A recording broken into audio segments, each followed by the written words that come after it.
Today we will read the second chapter's remaining topics. We have done so far why Magda became the most important Mahajanpada, what were the factors behind that, what kind of life was there in the cities, what kind of trade was there, and how the administration of Magda used to be controlled. All these things we have discussed so far. Now we are discussing about the countryside, that what kind of life was there in the countries, means in the rural areas, and what kind of new agricultural technologies were applied in this time, what changes take place in the agriculture. So first of all, strategies for increasing the production. Production of what? Production of agriculture. Shift to the plough agriculture, which spread in the fertile alluvial river valleys such as those of the Ganga and the Kaveri. Earlier the agriculture was done by scattering the seeds. The seed used to be scattered in the ground. बीजों को छिड़क दिया जाता था, उनसे जो है crop sprout होती थी, उसी तरह से एग्रीकल्चर होती थी. लेकिन अब एग्रीकल्चर किससे होती थी? हल की मदद से होती थी. So plough was a new technique which was used by the people of this time, that is 600 BC to 600 CE. तो हल इसमें आ गया था और मेनली कहाँ यूज होता था? In the valley of river Ganga and the Kaveri, because Ganga valley was quite fertile as well as in south India Kaveri was also a fertile plain. तो इसके अंदर जो है हल से खेती की जाने लगी. एक चेंज ये आया. दूसरा आयरन टिप्ड प्लो शेयर. पहले जो प्लो शेयर होती है, हल का जो फाला होता है जो कि धरती को चीरने का काम करता है, that was made up of wood, so that could not scratch ground deeper part, and as a result the minerals which were in the lower strata of the soil, भूमि की परत के जो नीचे मिनरल्स थे, they were not mixing up properly, वो अच्छी तरह से मिल नहीं पाते थे. तो अब जो है हल की जो शेयर है, जो फाला है, जो हल के आगे जो टिप लगती है, वो किसकी बन गई? आयरन की. And that could scratch the ground in a better way, ज़्यादा अच्छे से वो ग्राउंड को स्क्रैच कर सकता था. In some parts of the Ganga valley production of paddy was started through the transplantation. Paddy means चावल की खेती. पहले चावल की खेती को भी कल्टिवेट किया जाता था, लेकिन आपने देखा होगा आजकल चावल की खेती कैसी होती है? उसकी पौध लगाई जाती है, ट्रांसप्लांटेशन होता है. So this transplantation was also started in the Gangetic valley, और जहाँ बारिश ज़्यादा होती थी वहाँ पर ट्रांसप्लांटेशन शुरू हो गई. इसकी वजह से चावल की प्रोडक्शन जो है कई गुना बढ़ गई. Understand? So these were the some changes in agriculture. As a result the production in agriculture increase dramatically. Then cultivators in Punjab and Rajasthan did not adopt such technique till the 20th century, and those living in hilly tracts in the northeastern and central part of subcontinent practiced hoe agriculture. अब इसमें पंजाब और राजस्थान का कुछ इलाका जो रेतीला इलाका था, वहाँ पे हल से खेती नहीं होती थी, क्योंकि वहाँ की सॉइल जो काफ़ी सॉफ्ट है, हल की ज़्यादा ज़रूरत नहीं है. सेकेंडली ट्रांसप्लांटेशन वहाँ हो ही नहीं सकता, क्योंकि वहाँ पे बारिश कम होती है, इस वजह से चावल की खेती नहीं होती थी. आजकल होती है तो वो इरिगेशन की मदद से होती है, बारिश की वजह से नहीं होती थी, और उस टाइम इरिगेशन इतना ज़्यादा अच्छा नहीं था. तो इसलिए ये जो चीज़ें, जो चेंजेज आए, वो पंजाब और राजस्थान में कम देखने को मिलते हैं, और वो काफ़ी बाद में जाके वहाँ पर शुरू हुए. दूसरा हिली ट्रैक्ट्स, जो हिली एरिया है वहाँ पर हल नहीं चल सकता, बिकॉज हिली रीजन के अंदर कंकर पत्थर जो है सॉइल के अंदर ज़्यादा होते हैं, और हल को वहाँ पर चलाया नहीं जा सकता. एज ए रिजल्ट वो जो खेती करते थे, they use to do the agriculture with the help of hoe. यानी कि हो एक तरह का इक्विपमेंट होता है, एक तरह का टूल होता है, जिसकी मदद से वो खेती करते थे. यानी कि कुदाल से खेती वो करते थे, क्योंकि हल वहाँ उनके लिए सूटेबल नहीं था. तो ऐसा नहीं कि सारे भारत में एक जैसे तरीके से खेती होती थी, बट बहुत सारे चेंजेस इस टाइम पे देखने को मिलते हैं, जो कि हल और ट्रांसप्लांटेशन से आए थे.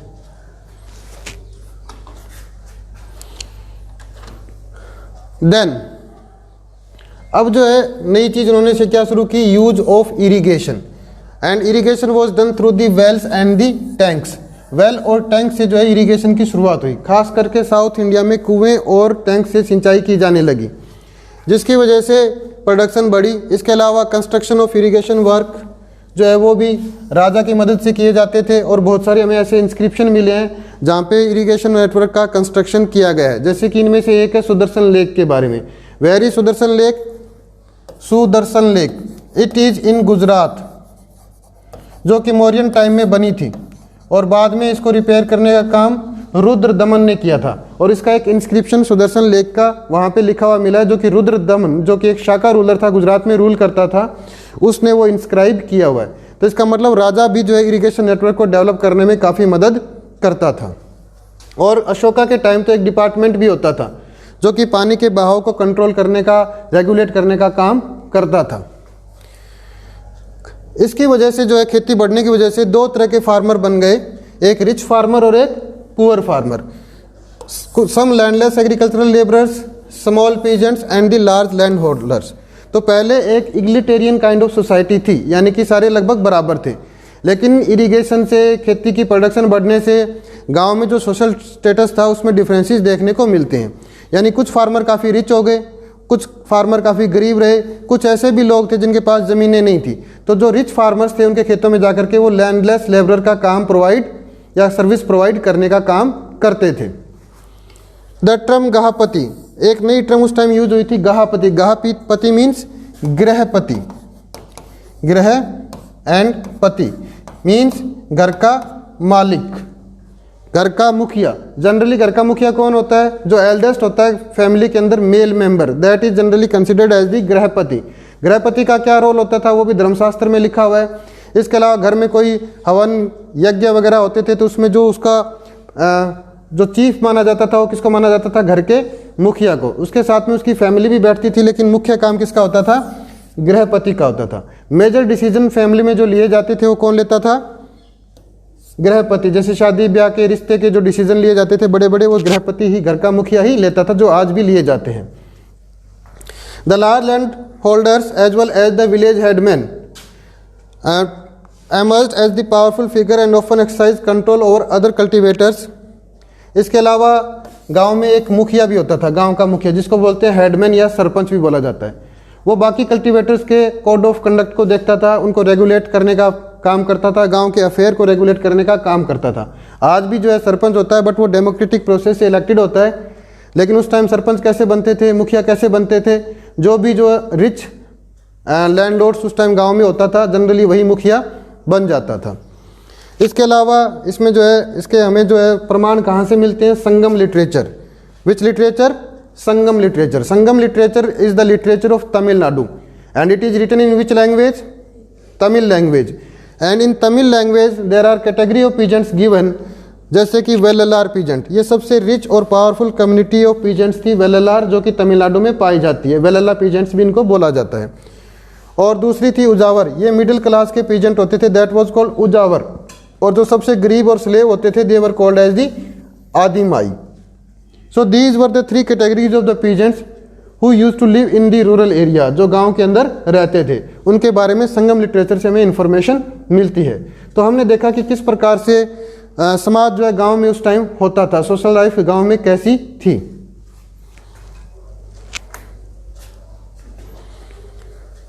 अब आता है land grants and new ruling elites.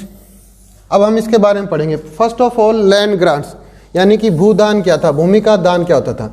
कुछ रिच लोग जो है कुछ लोगों को भूमि का दान करते थे। तो दान किसको किया जाता था? जनरली आजकल भी दान करने की प्रथा है।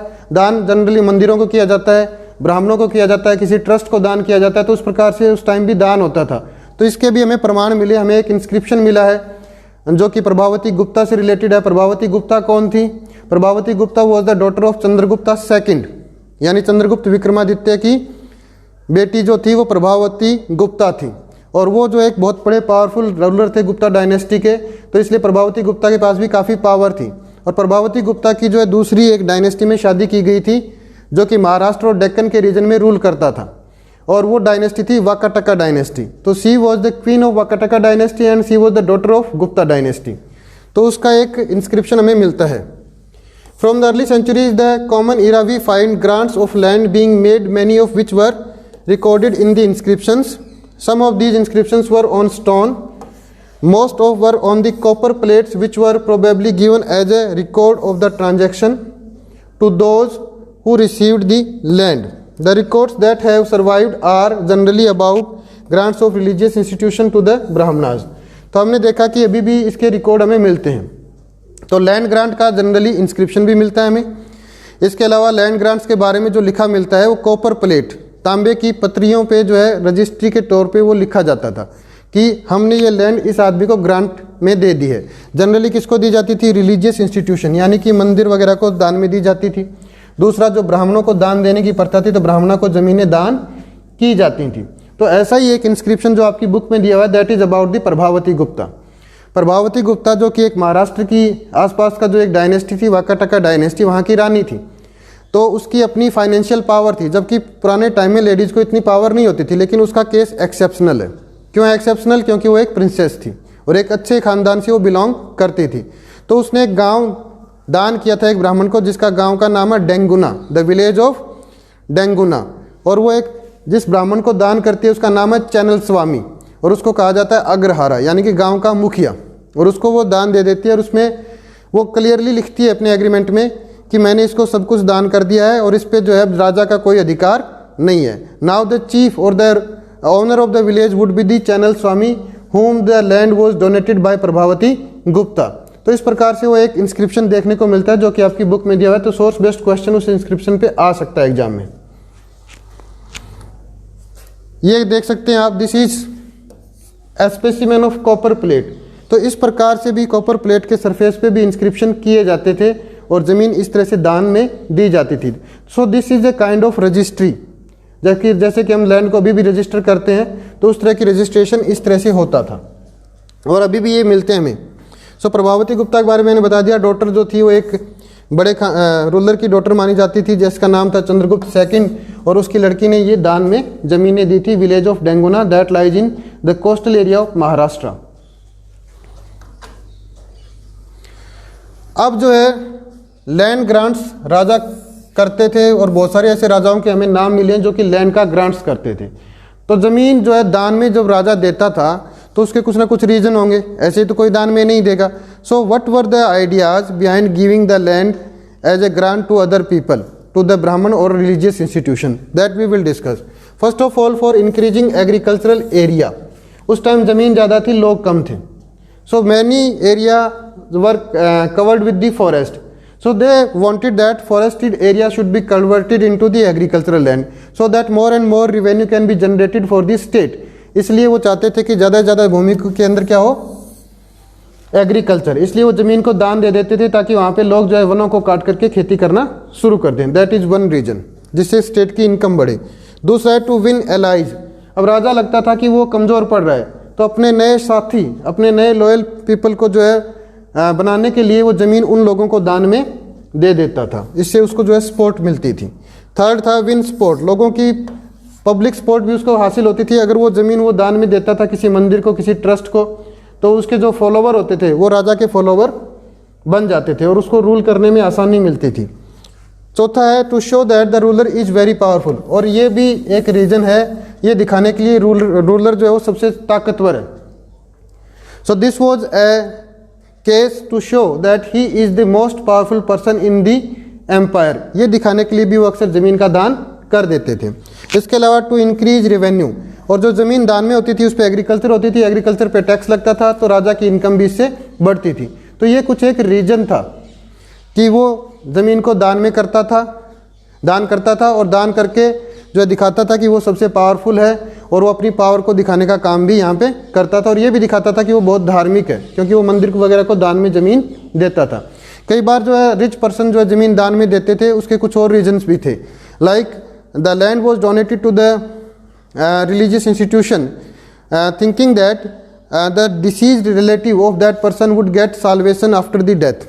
यानी कि जो लोग मृत्यु को प्राप्त हो चुके हैं एक अमीर आदमी की फैमिली से, उनकी मुक्ति के लिए भी ज़मीन अक्सर रिलीजियस इंस्टीट्यूशन में वो दान में दे देते थे। ऐसा माना जाता था कि ज़मीन दान देने से उनकी मुक्ति हो जाएगी, उनको जो है अच्छी लाइफ बाद में, मौत के बाद में प्राप्त होगी। Now we will discuss about the towns and the trade, कि उस टाइम जो है रूरल एरिया के बारे में हमने पढ़ लिया। अब हम पढ़ेंगे सिटी के बारे में, और सिटी किस पे बेस्ड होते हैं, ट्रेड के ऊपर बेस्ड होते हैं, तो हम इसके बारे में अब पढ़ेंगे। Many towns were located along the routes of communication, some within a riverine routes and others on a land route, and some were centers of commercial, agriculture and political activity.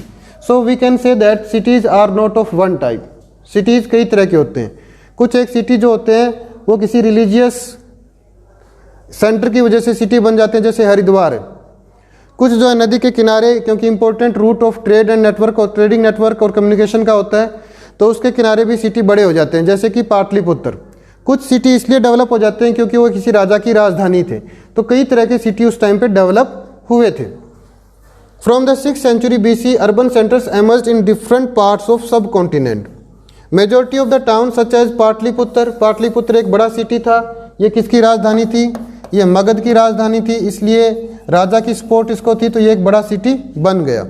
Ujjaini जो है मौर्यन काल में एक इम्पोर्टेंट सेंटर ऑफ गवर्नेंस भी होता था। इसके अलावा उज्जैन जो है साउथ इंडिया और नॉर्थ इंडिया को कनेक्ट करने वाले रूट के बीच में पड़ता था, इसलिए यहाँ पे ट्रेड काफ़ी ज़्यादा होता था। ट्रेड कौन सा? जो लैंड रूट से होता था।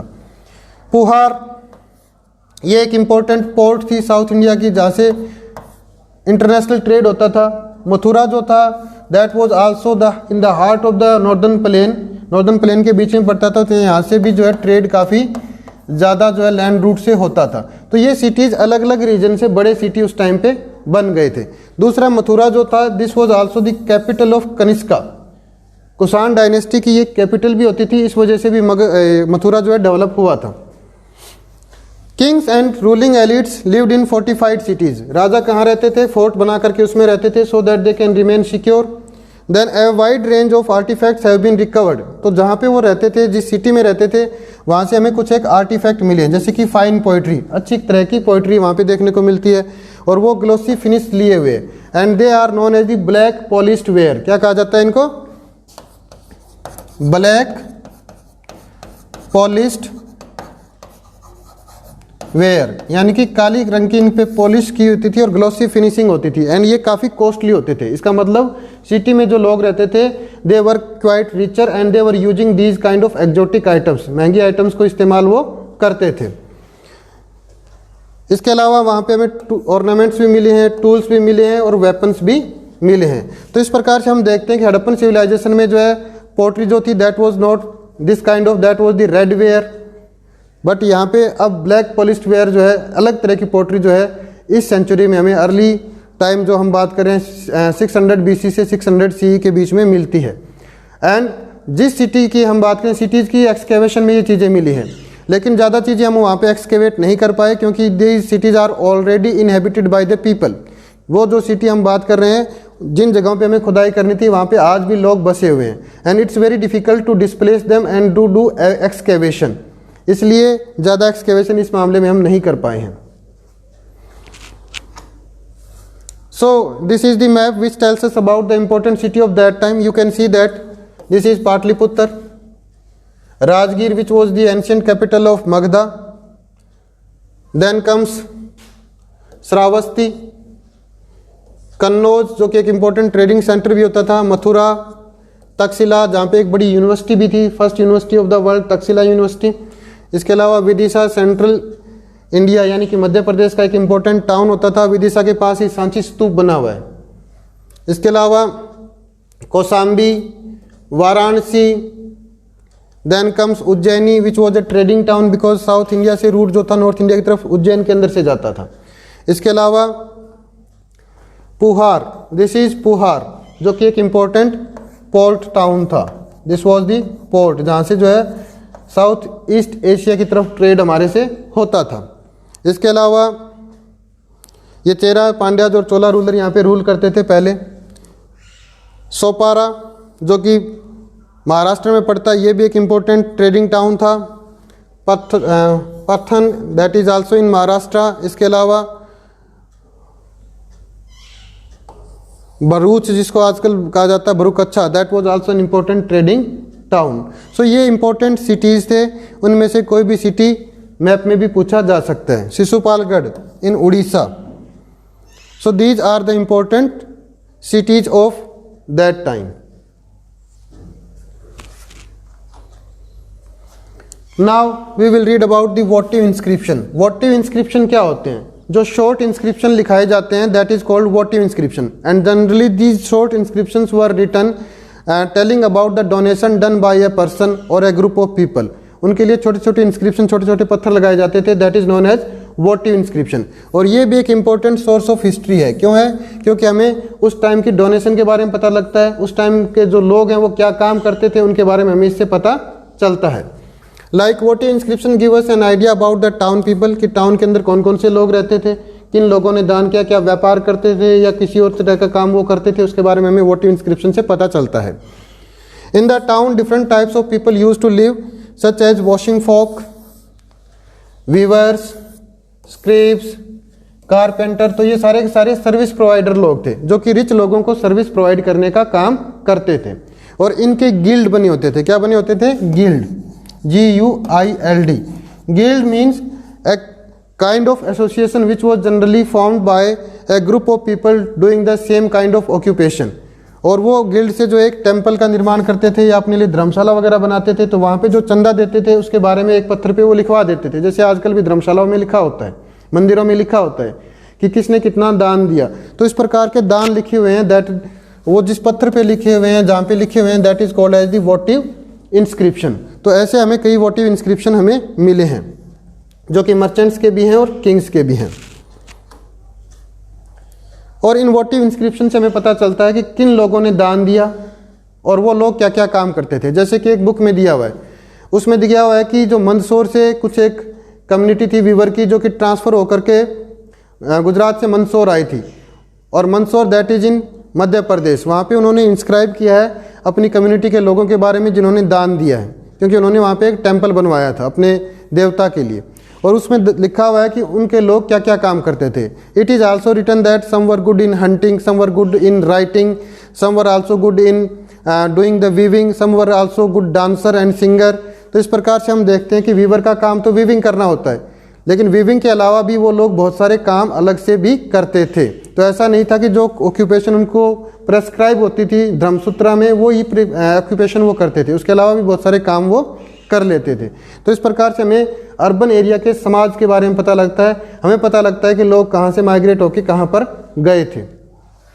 ये जो है ट्रेड के बारे में कि इंडिया का ट्रेड इंटरनेशनल भी था और इंटरनल भी था। इंटरनेशनल ट्रेड कहाँ कहाँ से था ये देख सकते हैं आप। साउथ इंडिया से जनरली साउथ ईस्ट एशिया की तरफ ट्रेड होता था, इंडोनेशिया, जावा, सुमात्रा, और चोला रूलर काफ़ी ट्रेड इस तरफ से करते थे। और अभी भी यहाँ पर इंडोनेशिया वगैरह के अंदर इंडियन कल्चर के हमें ट्रेसेस मिलते हैं। जैसे कि इंडोनेशिया की करेंसी है, उसके ऊपर गणेश की प्रतिमा देखने को मिलती है, गणेश की फोटो होती है। इस मीन्स यहाँ पे इंडियन का इफेक्ट था।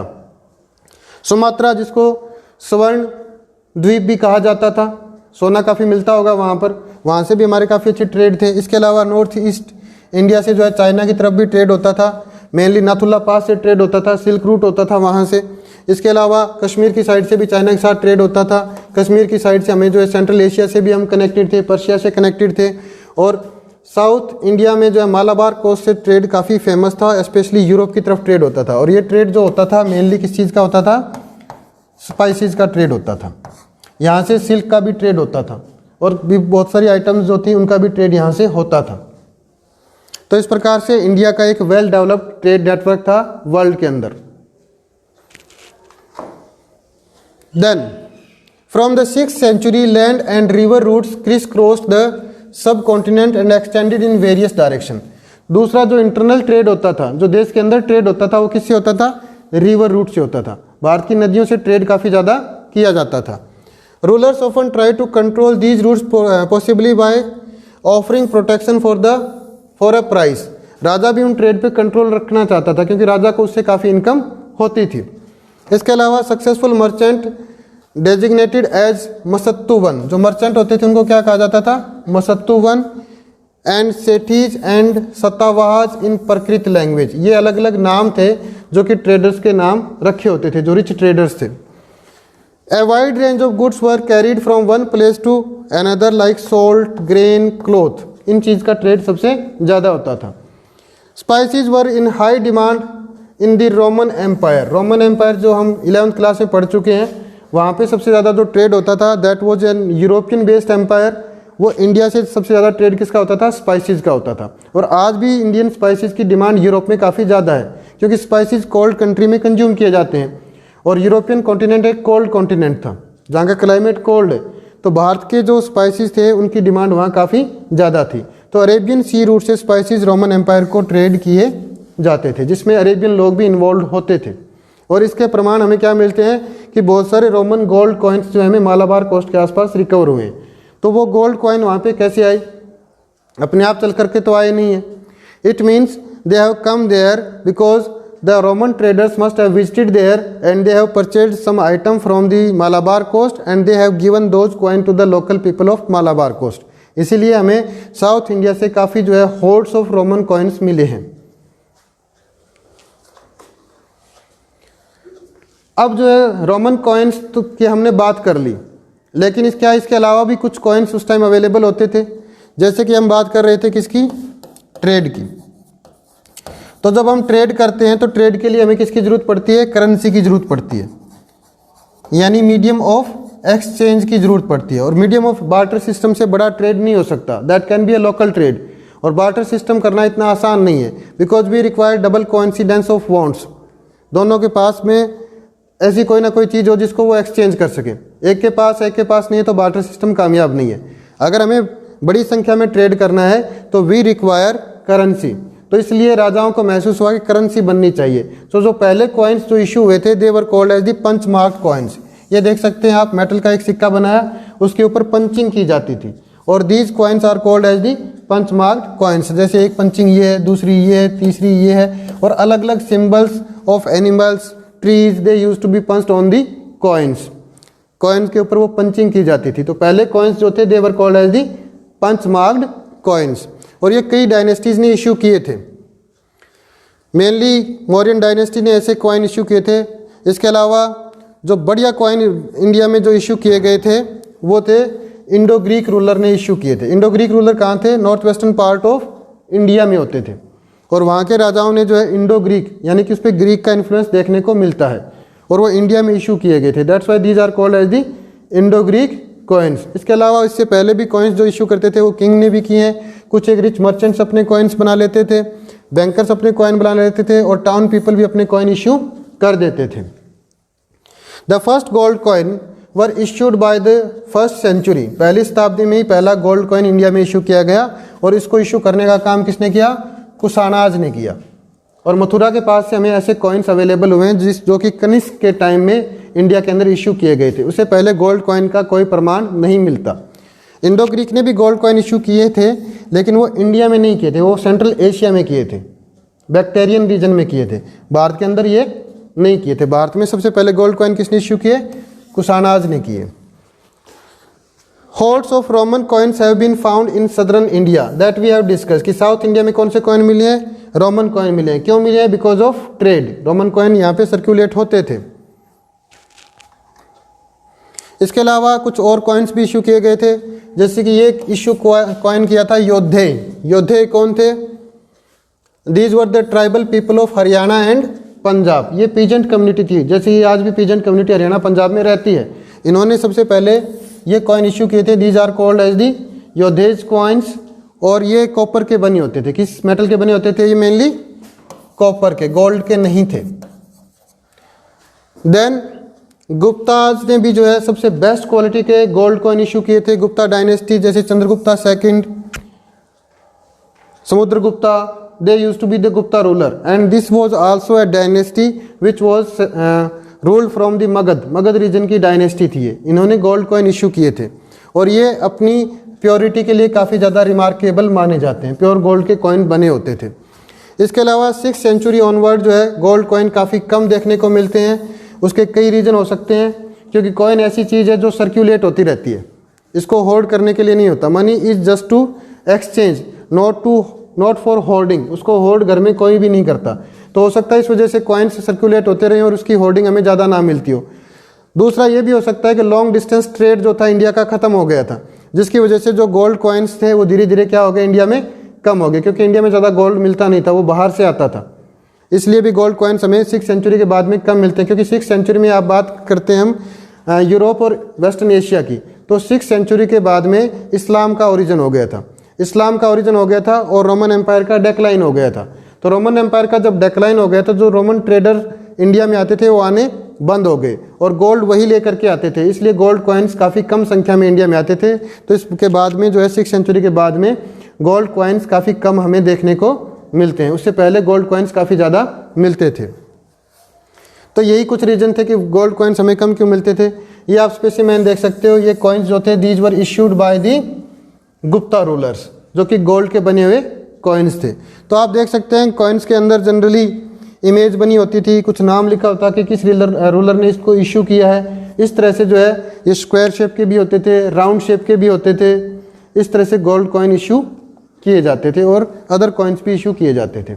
और कॉइन से हमें क्या क्या इन्फॉर्मेशन मिलती है? Numismatics, study of coin is called as numismatics. तो इससे हमें जो इन्फॉर्मेशन मिलती है, we can come to know about the trade of a country. जैसे इंडिया में गोल्ड कॉइन मिले तो हमें इंडिया और रोमन एम्पायर के ट्रेड के बारे में पता चलता है। We also get information about the ruler, कि राजा कौन था और किस राजा ने इन कॉइन को इशू किया था, क्योंकि उसका नाम वगैरह इस पे लिखा हुआ मिलता है। कई कॉइन्स पे जो इमेजेस मिलती है वो किसी गॉड और गॉडेसेस की मिलती है, तो हमें उनके रिलीजियस पॉइंट ऑफ व्यू के बारे में भी पता चलता है कि किस भगवान की वो पूजा करते थे।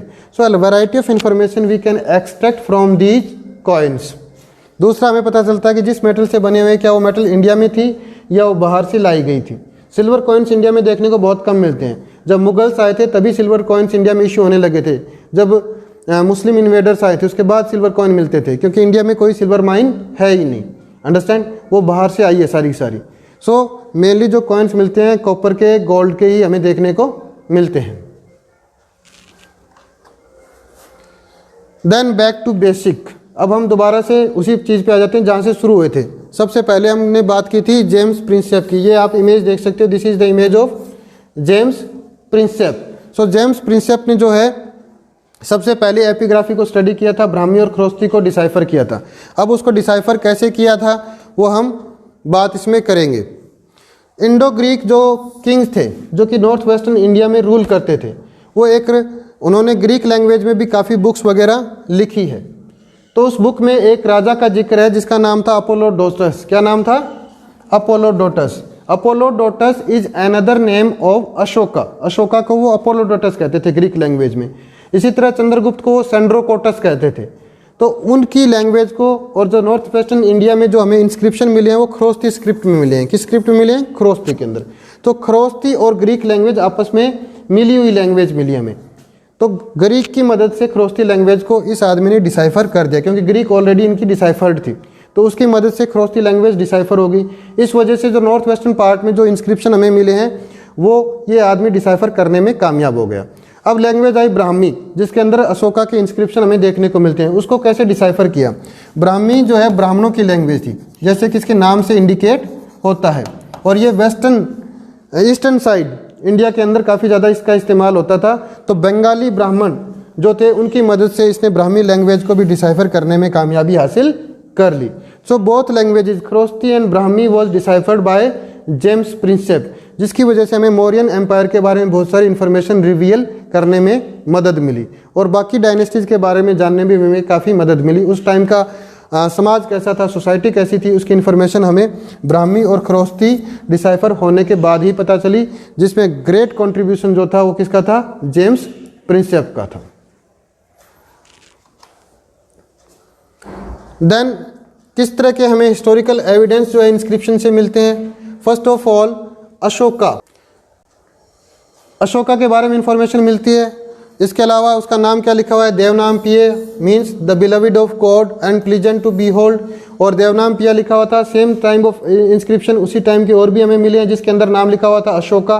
तो हमने माना कि अशोका और देवनाम पिया एक ही रूलर हैं। तो हमें पूरी मौर्यन डायनेस्टी की हिस्ट्री का पता इन इंस्क्रिप्शन को डिसाइफर करने से पता चल जाता है। दूसरा, इसका रिलीजियस जो है फेथ क्या था।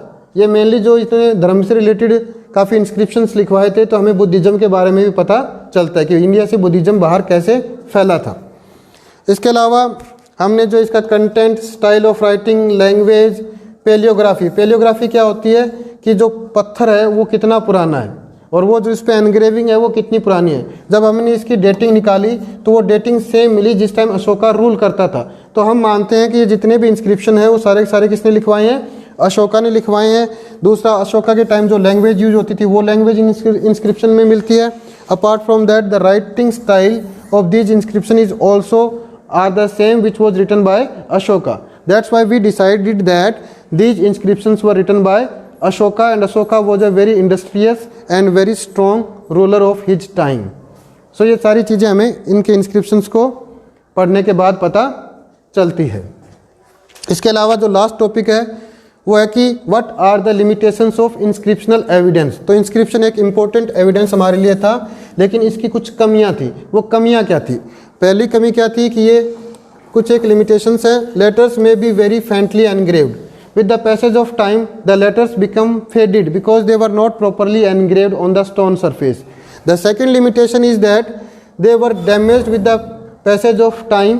The third is that the exact meaning of the words which is written in the inscription could not be deciphered because some of the words were also written in the local languages and they were having only the local usage. As a result, the correct meaning of those words we could not decipher so far. The fourth is that inscriptions may not have lasted the ravage of time. Thus, what is available at present is simply a fraction of what was written. A number of inscriptions were written by Ashoka, but very few out of them are still available, and many of them got perished with the passage of time. बहुत सारे ऐसे inscriptions थे जो समय के साथ खो गए, अवेलेबल नहीं है। तो हमारे पास जो अवेलेबल हैं वो थोड़े बहुत inscription हैं, उनकी मदद से हम मौर्यन डायनेस्टी के बारे में जान पाए हैं। तो ये एक कमी है। इसके अलावा complete idea about political and economic history जो है इंडिया की इंस्क्रिप्शन नहीं देते, क्योंकि ये इंस्क्रिप्शन राजा ने लिखवाए थे। एज ए रिजल्ट जो इंस्क्रिप्शंस लिखे गए थे वो राजा के पॉइंट ऑफ व्यू से लिखे गए, तो ये हमें complete political and social history की जानकारी नहीं देते। Then inscriptions are written from point of view of the person who commission them. Inscription में उसी राजा की प्रेज लिखी जाती थी जो उनको लिखवाने का काम करता था, तो उसकी कमियां इंस्क्रिप्शन में लिखी हुई नहीं मिलती। तो ये कुछ एक लिमिटेशंस हैं। इसके अलावा रूटीन एग्रीकल्चर प्रैक्टिस और जो रूरल लाइफ है उनके बारे में भी इंस्क्रिप्शन में लिखा हुआ नहीं मिलता। ये सिर्फ एलिट क्लास के बारे में लिखे हुए मिलते हैं, धर्म के बारे में लिखे हुए मिलते हैं, गांव का समाज कैसा था उसके बारे में लिखा हुआ नहीं मिलता। इसके अलावा हमारे पास कुछ क्वेश्चन भी उठते हैं। तो इंस्क्रिप्शन दो ही भाषाओं में जनरली मिलते हैं, एक ब्राह्मी और दूसरी खरोस्ती। तो हम क्या अज्यूम कर लें कि सारे लोग पढ़े लिखे होते थे और जहाँ पे इंस्क्रिप्शन लिखा होता है उसको हर कोई पढ़ के जाता था? ऐसा ज़रूरी नहीं है। तो फिर राजा ने क्यों लिखवाए, किस पर्पज़ से लिखवाए, वो भी क्वेश्चन अभी जो है अनआंसर्ड है। जनरली ये इंस्क्रिप्शन उन पे लिखवाए जाते थे जो हाईवेज होते थे, जहाँ पे लोग ज़्यादा विजिट करते थे। तो क्या सारे पढ़े लिखे लोग थोड़ी थे? और दूसरा, इतना बड़ा इंडिया था, वहाँ पे वैरायटी ऑफ लैंग्वेजेस बोली जाती हैं, तो क्या ब्राह्मी और खरोस्ती लैंग्वेज सारी देश में एक जैसी बोली जाती थी? ऐसा पॉसिबल नहीं है। लेकिन हो सकता है राजा के अंदर राजा ऐसा चाहता हो कि उसके मैसेज को जो है वो सर्कुलेट करे और कुछ पढ़े लिखे लोग उन इंस्क्रिप्शन को पढ़ सकते थे और बाकी लोगों को उसके बारे में बता सकते थे। तो जनरली राजा के ऑर्डर्स और राजा का पॉइंट ऑफ व्यू इंस्क्रिप्शन में लिखा होता था और राजा इसको अपनी प्रजा के बीच में सर्कुलेट करना चाहता था। तो हो सकता है कुछ पढ़े लिखे लोग इनको पढ़ करके सर्कुलेट करने का काम करते हों। बाकी कुछ क्वेश्चंस अभी भी इनके ऊपर अनआंसर्ड हैं, जिनके उत्तर हमें नहीं मिले हैं, और कुछ एक लिमिटेशंस भी इंस्क्रिप्शनल एविडेंस की है। लेकिन बाय एंड लार्ज ये इंस्क्रिप्शनल एविडेंस जो है हमारे लिए काफ़ी इंपॉर्टेंट है, जिससे हमें पुरानी हिस्ट्री का पता चलता है।